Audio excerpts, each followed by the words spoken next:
James Monroe and the Democratic Republicans in 1818 is marked by actions whose consequences were deeply negative, immoral, and in some cases, illegal, despite the contemporary veneer of the era of good feelings. The most egregious actions centered on the First Seminole War and the effective seizure of Spanish territory.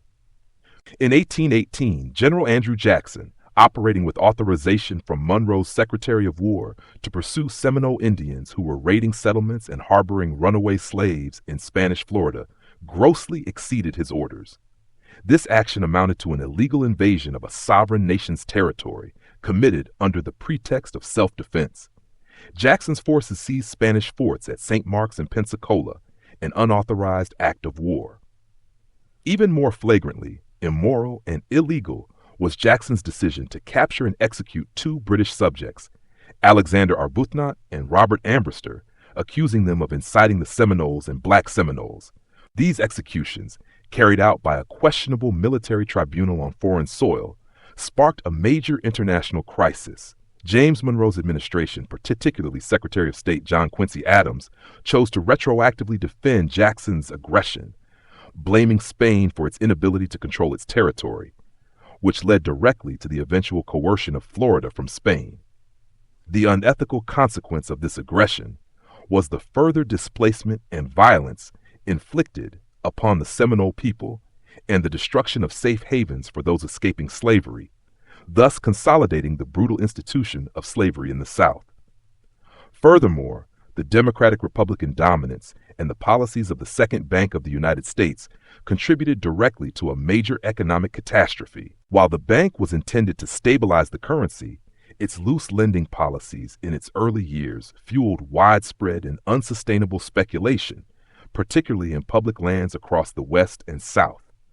By late 1818, the bank abruptly reversed course, demanding that state banks redeem their notes in gold and silver and calling in its own loans to stop inflation.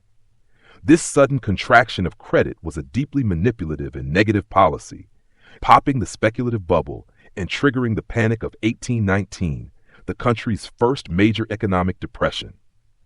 The consequence was immense public suffering, characterized by mass foreclosures, widespread bankruptcy, and unemployment, especially among frontier farmers who were ruined by the sudden collapse in land and commodity prices.